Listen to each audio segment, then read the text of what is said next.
রাজধানীতে কৃত্রিম বুদ্ধিমত্তা বা এআই ক্যামেরার মাধ্যমে ট্রাফিক মামলার ভুয়া মেসেজ পাঠিয়ে সাধারণ গাড়ি চালকদের কাছ থেকে টাকা হাতিয়ে নেওয়ার একটি নতুন ফিশিং প্রতারণা চক্র সক্রিয় হয়েছে। পরীক্ষামূলকভাবে ঢাকার রাস্তায় এআই ক্যামেরা দিয়ে ট্রাফিক আইন লঙ্ঘন শনাক্তকরণের সরকারি উদ্যোগকে পুঁজি করে অপরাধীরা এই ফাঁদ পেতেছে। আপনার নামে কোনো মামলা না হলেও আপনার ফোনে আসতে পারে জরিমানার মেসেজ। আপাত দৃষ্টিতে এটি বাংলাদেশ পুলিশের অফিসিয়াল মেসেজ মনে হলেও আসলে এর আড়ালে রয়েছে সাইবার অপরাধীরা।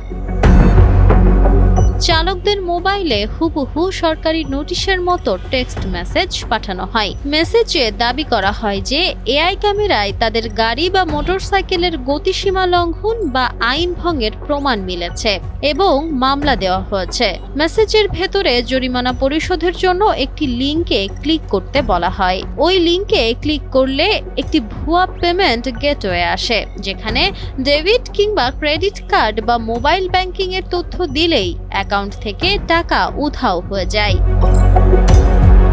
সরকারি নিয়ম অনুযায়ী এআই ক্যামেরায় ট্রাফিক নিয়ম ভঙ্গ ধরা পড়লে যা যাচাই বাছাই শেষে গাড়ির মালিকের ঠিকানায় ডাকযোগে বা কুরিয়ারে লিখিত নোটিশ পাঠানো হয়। সরাসরি কোনো টাকা চাওয়ার লিংক পাঠানো হয় না। সরকারি যে কোনো পেমেন্ট বা মামলার ওয়েবসাইটের লিংকে সাধারণত government.bd থাকে। অন্যদিকে প্রতারকদের লিংকে অগোছালো অক্ষর বা .com যুক্ত কোনো ভুয়া ঠিকানা থাকে। মেসেজে আজকের মধ্যে জরিমানা না দিলে আইনি ব্যবস্থা নেওয়া হবে এমন জরুরি ভয়ভীতি দেখানো হলে নিশ্চিত হতে পারেন এটা এক ধরনের জালিয়াতি।